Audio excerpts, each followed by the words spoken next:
Hello, everyone. Welcome back to the channel that lives and breathes the drama of the bold and the beautiful. If you thought the Forrester Creations runway was the only place where hearts were about to be torn apart, buckle up. Today we're diving headfirst into the moment that stopped Los Angeles in its tracks. Derek J. Harrington learning the monstrous truth about the man he's been calling his boyfriend, Remy Deschamps. Will Derek break up with Remy? Will he ever look at love the same way again? Will Electra finally get justice? Grab your espresso martinis, because this is going to be a roller coaster of betrayal, terror, and one jaw-dropping confrontation that left even the camera crew gasping. Let's dissect every heartbeat of this seismic story frame by frame, tier by tier, lie by lie. For weeks, the hallowed halls of Forrester Creations had been humming with one question that eclipsed even the upcoming hope for the future relaunch. Who is Deke dating? The mystery man had become the office favorite parlor game. Hope Logan, ever the romantic, had been dropping not-so-subtle hints that she needed to vet whoever had captured the heart of her favorite photographer. Ivy Forrester, back from Australia with a vengeance and a jewelry line, kept snapping photos of Deck's phone screen every time it lit up with a heart eyes emoji.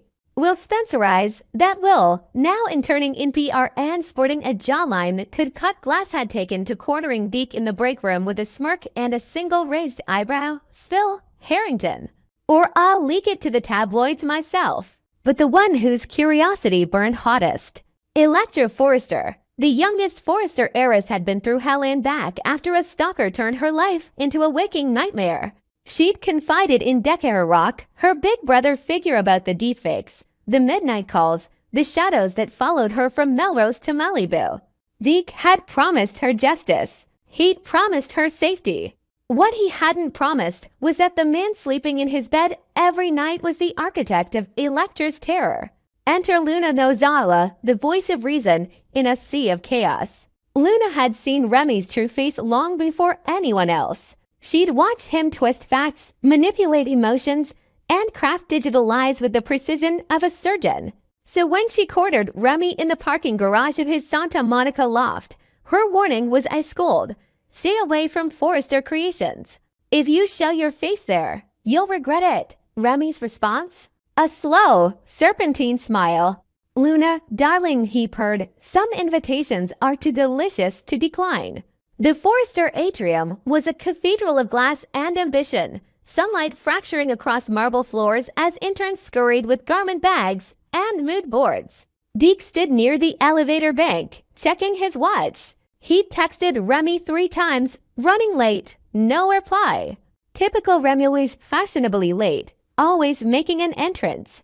Deke adjusted the collar of his charcoal blazer, a nervous tic he developed whenever Remy was involved. He couldn't shake the flutter in his chest.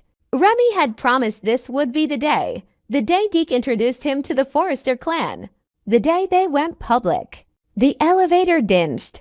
Out stepped Remy Deschamps, looking like he'd been sculpted by the gods of chaos and couture. Black cashmere turtleneck, tailored trousers that hugged every lethal inch of him, and a smile that could charm a snake. In his hand, a single white orchid, Electra's favorite flower, though only Deke knew that. Remy's eyes found Deke across the atrium and lit up with something that looked like love. Deck's heart did a traitorous flip. Mon amour, Remy murmured, pressing the orchid into Deck's hand and kissing him softly on the corner of his mouth. Cameras flashed at paparazzi had somehow breached security again. Deke laughed, flustered but glowing. You're insane, he whispered. You're really here. Remy's fingers lingered on Deck's jaw. I told you I'd move mountains to meet your family. His voice was velvet, but there was something sharp beneath it, like a blade wrapped in silk. Now, take me to them.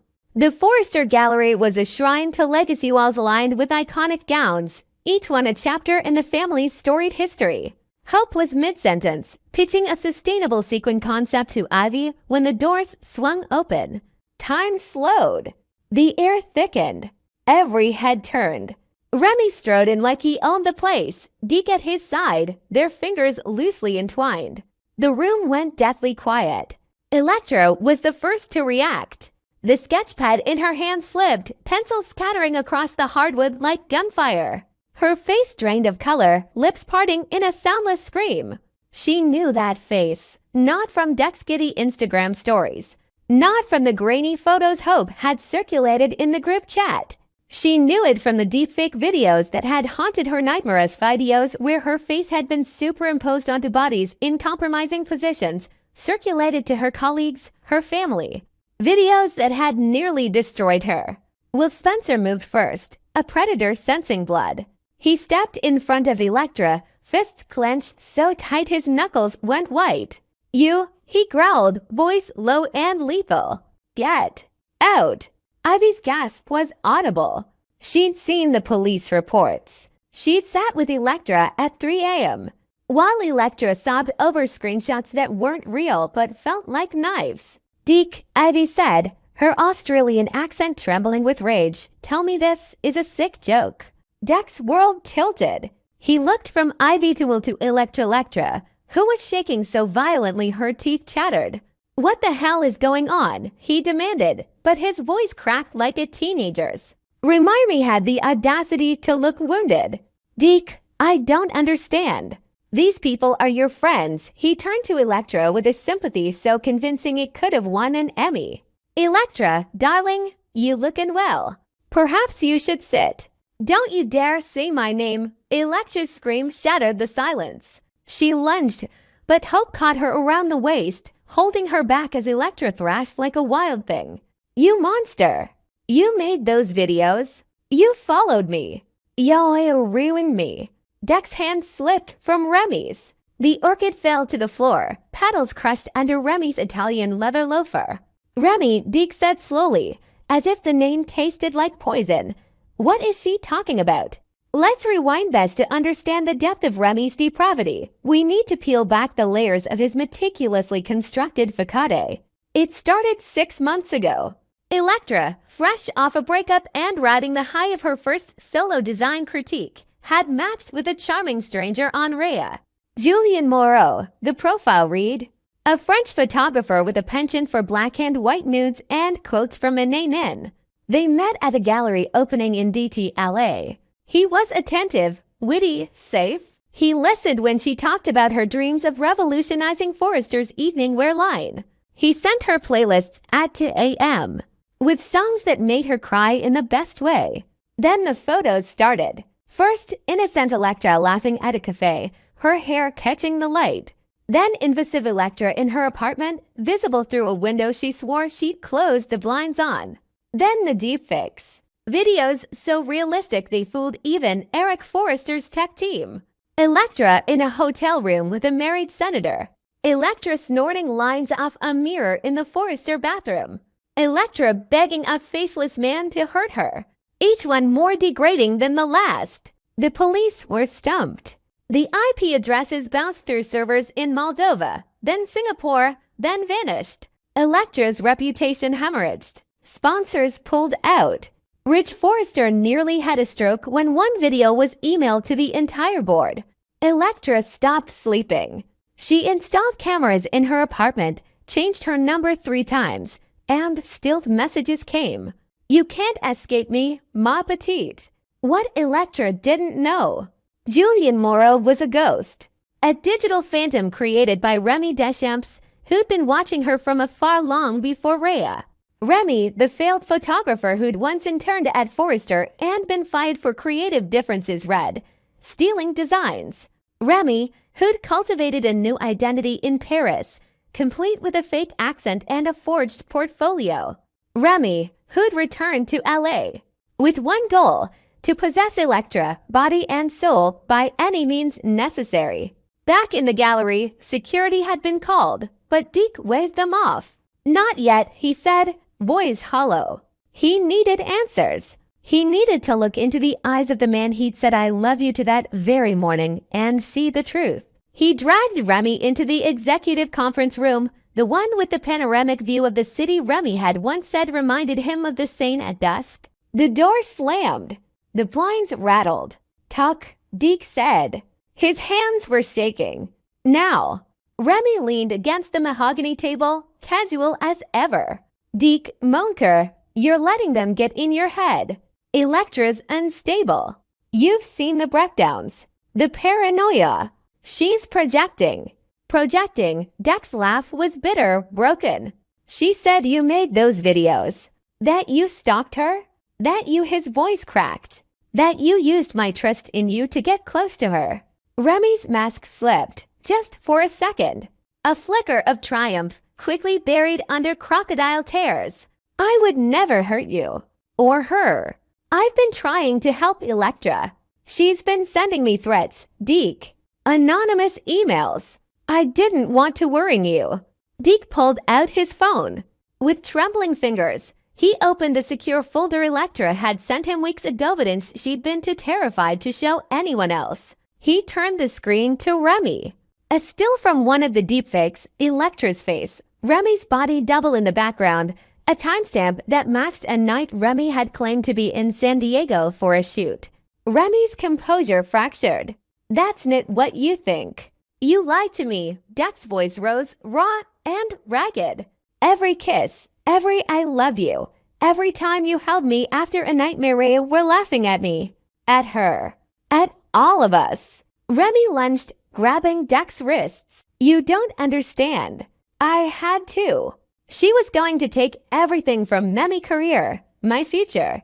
She humiliated me at Forrester years ago. This was justice. Justice, Deke wrenched free, stumbling back into a chair. You tortured her. You violated her. And you used me to do it. The fallout was biblical. Electra was rushed to the hospital after hyperventilating in the gallery. Will rode in the ambulance, holding her hand and whispering promises of vengeance. Help locked herself in her office and created for the collection, but for the girl she'd failed to protect. Ivy called her Uncle Eric, who canceled a Paris trip to fly home and demand answers. Remy was escorted out in handcuffs after Electra's evidence backed by a digital forensics expert proved irrefutable. But not before he turned to Deke one last time, eyes glittering with something that wasn't remorse. You'll never find someone who loves you like I do, he said. Security tackled him before Deke could respond. Deke didn't go home that night. He sat on the roof of Forrester Creations until dawn, replaying every moment with Remy. The way Remy had traced constellations on his back and whispered, "You're my forever." The way Remy had cried when Deck's grandmother died, holding him until the sobs stopped. The way Remy had looked at Electra in the gallery with guilt, but with ownership. Was any of it real? Or was Deke just another pawn in Remy's sick game? The road ahead, justice, healing, and a love reborn. As of this morning, Remy Deschamps is being held on charges of stalking, harassment, and distribution of revenge porn. Electra has retained the best lawyer in California, Adna Logan's cousin, apparently, and is suing for emotional damages. The deepfakes have been taken down, but the scars remain. Deke, he's taken a leave of absence. Sources say he's staying at a cabin in Big Bear, no phone, no social media. Will visits daily, bringing groceries and bad jokes. Help leaves voicemails that go unheard. Electra sent a single text, "I don't blame you. I'm sorry you loved a monster." But this is the bold and the beautiful. Nothing stays buried forever. Will Deke return to confront his demons? Will Remy's arrest unearth a larger ring of digital predators targeting LA's elite? And when Deke finally looks in the mirror, will he see a victim or a man who ignored the red flags because love felt too good to question? One thing's certain, the Forrester Gallery will never feel the same. That crushed white orchid. It's still there, wilting under the fluorescent lights, a symbol of a love that was never what it seemed. We hope you enjoyed it and look forward to sharing more with you in the future. Don't forget to like, comment, and subscribe my channel for more updates.